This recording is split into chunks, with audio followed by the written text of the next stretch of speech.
This is the Johnny Cleveland Podcast, all things Cleveland sports, with your host, John Suchan.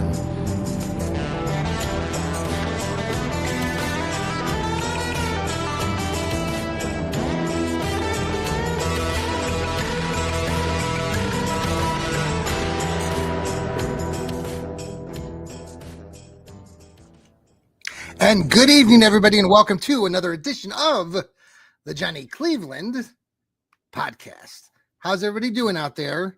Hope you're enjoying your Monday. It's June 2nd. We got through May. Now we're on the June, closer to the Brownies starting to play their games in September. Oh boy, got a long ways to wait, but got lots to talk about tonight, and especially those Brownies. We are the Fanatical Elves Network, part of Fans First Sports Network. And I'm your host here, John Suchan, part of the Johnny Cleveland Podcast. We have a plethora of other shows on our network. I hope that you guys all get out there and catch that. And thank you again to all of those of you who have already been subscribing and following us here on the X, maybe on Facebook. You download us on Apple or Spotify. That's where we all make the big bucks. We really need you to tune into us on those audio platforms. And that just helps all of our colleagues here on the Fanatical Elves Network. Like I said, we have a plethora of shows. I know Ethan Greenberg's got his show coming up tomorrow night, Going Nuclear. We've got our Steve, our great colleague. He had his show yesterday, the Dog Pound South show. Check his out. It just posted yesterday afternoon. Lots of shows coming up later this week, including Lou Marconi with his Bernie River Browns talk. We've got, I think, the best doggone podcast in the land with Ethan and Heather coming your way too. And we don't forget about the Browns Blitz with Rod Bloom and his brother. So we'll see who his guests are later this week. So I also want to thank everybody. I do help kind of run the Fanatical Elves Network, and this is my show, the Johnny Cleveland Podcast. But I want to thank everybody, all of you who have been listening to us. Like I said, where our downloads have increased every month. Well, we've had a dips in here and whatnot, but in the last couple months, they've been on the rise again. And we hit over 3,300 audio downloads, which is showing some really good growth. Now, we have some other platforms, some other networks that are part of Fans First Sports, like our great friends in the Steel City, though we don't like the Squealers. They are part of the Fans First group, kind of have helped launch that with some of the other bigger feeds from San Francisco and other places like that. So, it's funny because when we started this about 2 years ago. And I remember talking to the folks that were starting up Fans First, and they were trying to find folks like us who have podcasts in the Cleveland area, and just talking to them. And they'd already grown, like the group in Pittsburgh. They have a fantastic array of shows, and check them out, even though we don't like them, their football team. But they just seen some of the data even 2 years ago, and all the downloads that they do on their audio shows has really, it's inspiring. When we got into this a couple years ago, seeing that, and we're not anywhere close to where they are, but we are all part of the same network, and we're growing together, and we benefit from what they do, and we benefit. We give them some kudos, and we all share in the pot of gold. So anyway, thanks again for all of you who are following us. Please just tell a friend. If you're a Browns fan, just say, hey, there's this group of podcasters. They call themselves the Fanatical Elves, ELFZ, and tell them, hey, just tune in once or twice. I'm sure you have a friend or a colleague at work that's a Browns fan. You guys can, maybe you're a Squealer fan. Maybe there's a Ratbird fan in there. Maybe there's a Bungle fan in there. You guys can all bicker and back and forth. So it's kind of cool. You could say, hey, well, I listen to these guys in the Fanatical Elves, and you don't just have my show, but you have all these other people's shows on our network, which is just makes it kind of a very unique, cool experience. So thank you. All right. So the Browns are still, they're going through their OTAs and I think there was a golf tournament today, but we heard from Coach Stefanski a little bit. Breaking news that Shedeur Sanders was throwing the ball in 11-on-11 with the first teamers. Oh, breaking news. It's June 2nd. What the hell did you think he was going to do? You thought they would just play with the fourth or fifth teamers? Come on now. And then, obviously Stefanski's pointing it out, like, there's a lot that goes on at these practices that none of you in the media have any clue. You're not seeing any of this. So give this Cleveland Browns team some time to gel, work together. It's just fascinates me how the narratives and how we're trying to create all these things. I think Deion Sanders was on Shedeur's dad recently, and they were, talking about his drop in the rounds and how the Browns got him the 5th round. Just all these, stories that are trying to really, those of you who don't like Shedeur, you're going to side with those. You're looking on social media. You're looking for those stories that are going to benefit you. Those of us who support Shedeur Sanders obviously are going to be kind of looking at stories that are more geared toward the positivity of Shedeur.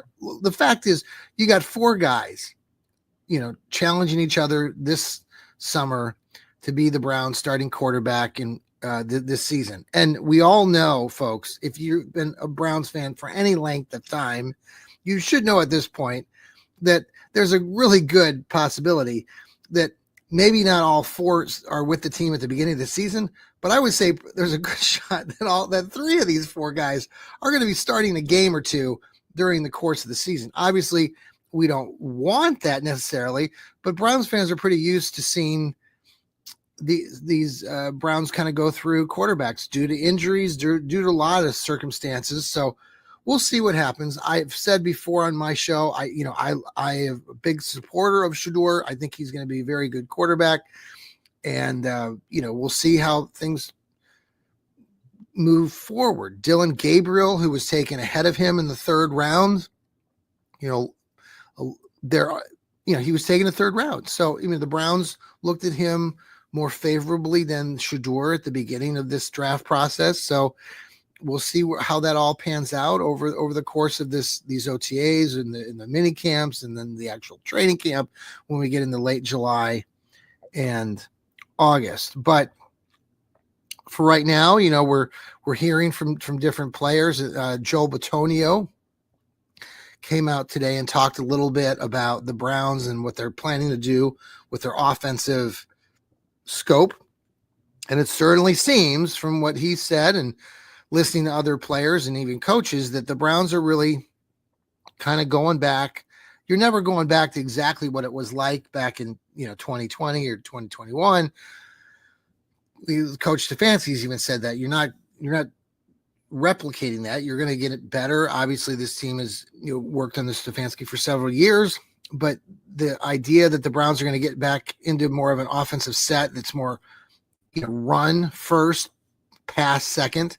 Joel Bitonio even said today in his press conference, the defense of the Browns is not good when you're putting them out on the field 60, 70, 80 plays in a game. That's ridiculous. You've got to keep this defense healthy and off the field, and the offense needs to do its thing. The defense needs to rest. And when the Browns had success, especially in 2020, it was because they were doing good things on offense and running the ball and keeping that offense on the field and letting the defense, take a break more often than not. We haven't seen that very often over the last couple of seasons. So I think that's going to be a big thing to look for.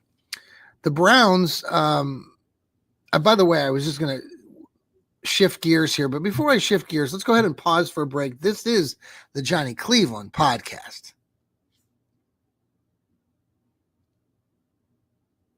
Hey, we are back here on the Johnny Cleveland podcast, part of the Fanatical Elves Network and Fans First Sports.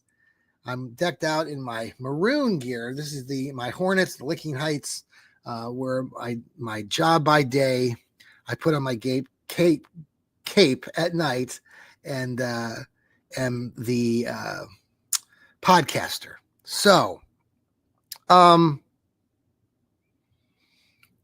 schedule. One that I was reviewing the Browns schedule earlier today, and the Browns have 8 home games. The 9th home game is actually the game over in London, so it's not a home game. So the Browns have 8 home games, and it's an interesting spread of games. They open the season against the Bungles in week 1 on September 7th, and then 2 weeks later on September 21st, they have a home game against the Green Bay Packers. So they get those 2 home games. They only have 1 home game in October. Can't remember exactly off the top of my head. I want to say it's the Steelers. And then they get 2 home games then in November and 3 home games in December. I don't know if the NFL was helping us out or not. The fact that we have 3 home games in December. Some of you might think that that's an advantage to the Browns, and maybe it is, but at that point in December, we will probably know how the Browns are going to pan out for the season. Some people have been coming out and speculating. There's been some certain things circulating that the Browns have been picked to finish last, that they're the worst team in the NFL. That's hogwash, folks. Complete and utter hogwash. There's so many people, and I was listening to my colleagues at the Browns Blitz, Rod Bloom and his brother, talking their show at the beginning of their show last week, and they were just talking about the horrendous writing of people out there who write all sorts of crap in terms of the Browns. There's nothing. They're horrible writers, and yet we're putting all this crap out there on social media and it on the internet, and it's just awful. The lack of writing skills has just been on demonstration big time. Now I write, Rod writes, Steve writes, I know articles, Lou, that we all write articles for us here in the Fans First Sports, and we're all good writers, and I don't mind saying that. And any of you, and I've got on my tangents before, but we've had a few people criticize this or that or ourselves for writing whatnot. And those of you who just do that, you really don't pay attention. You need to,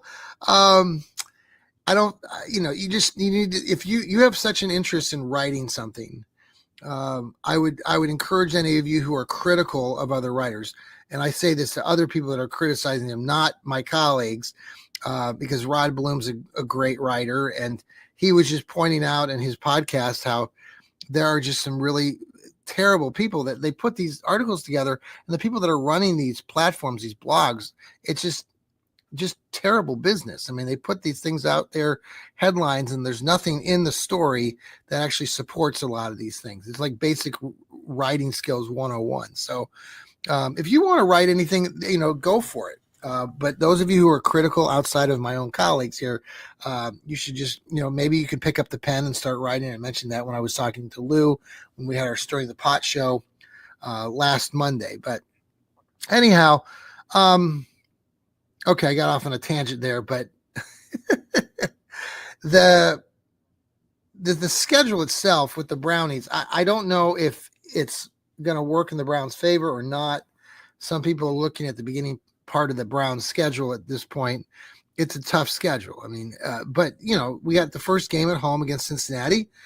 We don't know what obviously the weather's going to be like on September 7th. We've had other home openers up there that I can remember a couple of them where it was rainy, 60 degrees and a drizzle. So we need to prepare for anything. It could be 90 degrees and hot, but it's a great opportunity for the Browns to get a win in the division. And, we got Green Bay at home, and then we don't get a home game until October. We get the bye week in week 9. So by the time we get to that November part, and especially December, we'll see. I'm hopeful that this team can win more than the 4 or 5 games that are projected by people like in Vegas. But who knows? I guess I do know. I mean, I think you do too as a Browns fan. I mean, this team is not that awful. Now they won 3 games last year, so that's a fact.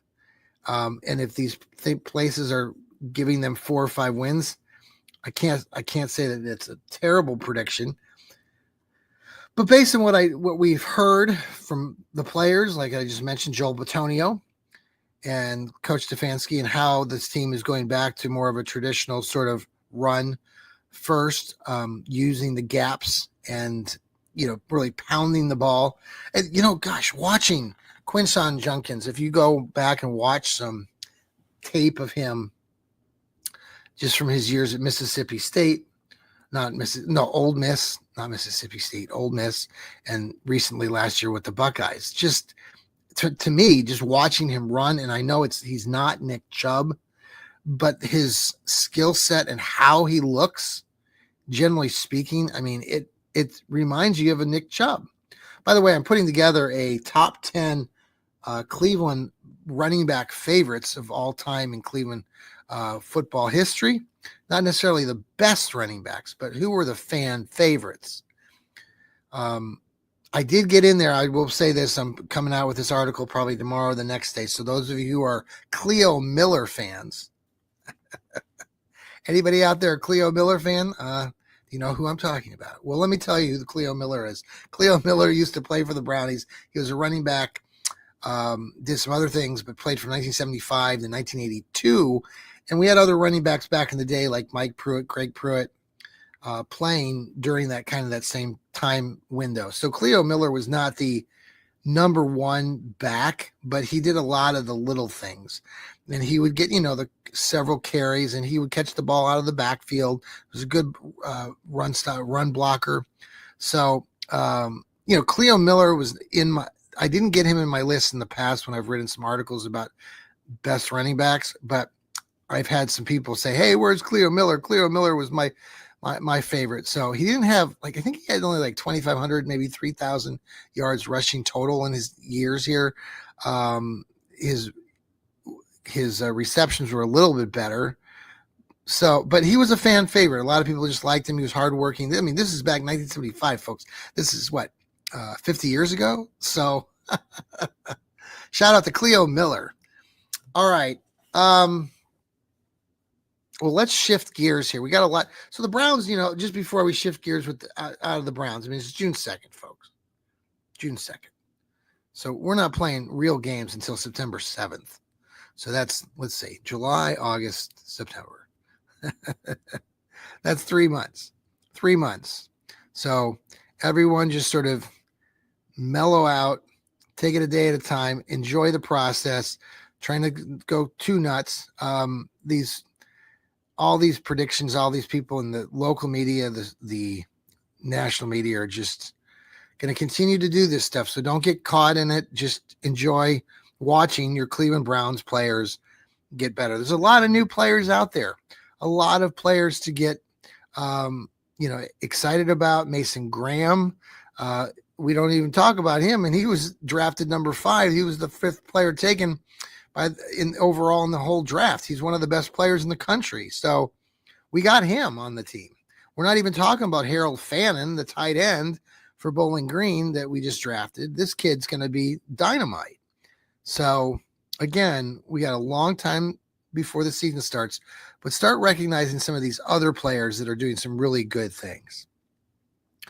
Let's shift gears to the Indians or the Guardians. I'm going up to see the Guards play on Saturday against the Houston Astros. Haven't been up to the ballpark yet at Progressive Field. Looking forward to getting up there to Cleveland with my family and friends and going to watch we're going to the Saturday afternoon game at 4:00. So if you're out there, we'll be in section 178. So in the lower deck, if you recognize me or, give us a shout out here on the Fanatical Elves Network, but looking forward to that game. The Indians or the Guards are doing well. It's fascinating. I ran over to one of the sports stores here. I live down here in Columbus, and I went to one of those rally house places. Man, it's funny because where I lived in Kansas, many of you know this, for 26 years in Wichita, and they had a rally house there.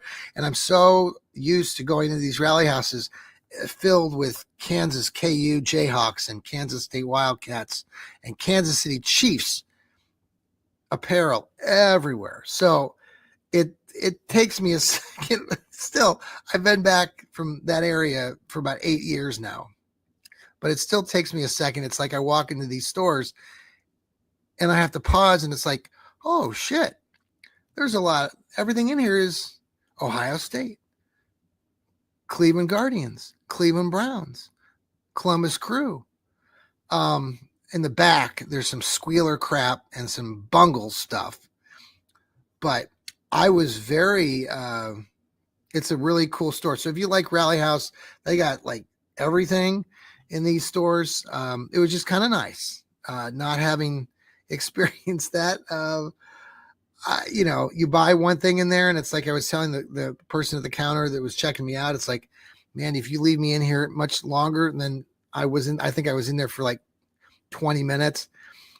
And like, dude, I'd buy everything. So don't you feel that way sometimes when you go to these sports apparel places, down here in Columbus, everybody loves the Buckeyes. So, they have stores just filled with Buckeye stuff all over the place.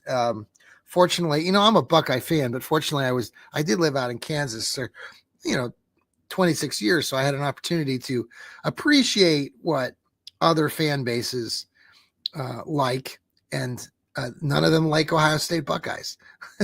so yes, I am loyal to the Buckeyes, but I do have also favorites, and you've seen me wear probably my Kansas. So I wear the Kansas Wildcats gear because I'm a football fan of their football team more than the KU Jayhawks football team program. I didn't even, most people don't even know that KU Jayhawks even had a football program. Obviously, I'm joking there, but they do have a basketball program. Bill Self, coach of the KU Kansas Jayhawks. So I've had appreciation for Kansas Jayhawk basketball more so than the Kansas Wildcats. Also, I'm a graduate of Wichita State. So if you didn't follow basketball, Wichita State Shockers. They've had some really good teams over the years, especially a couple decades ago. So, all right, I got off another tangent. This is what happens when you tune in to the Johnny Cleveland podcast. I've got to let everybody go here pretty quickly. I am recording this, so when you watch this in a few minutes live on YouTube or wherever you watch this, if you do end up watching it, just keep in mind that it was a recording. The recording will also be going out on audio later tonight, so look forward to that. You can listen to us tonight or tomorrow when you're driving into work, or you're just hanging out by the pool, because it's going to be like 85,000 degrees here in Columbus tomorrow. The heat is on. It is summertime finally. I know everyone's excited to get outside, get to the pools, and all that fun stuff. So, folks, that's all I got tonight here on the Johnny Cleveland podcast, this June 2nd, 2025. Enjoy the rest of your evening. Take care, everybody, and go Browns. And remember to, that's right, keep smiling. This is the Johnny Cleveland. Oh.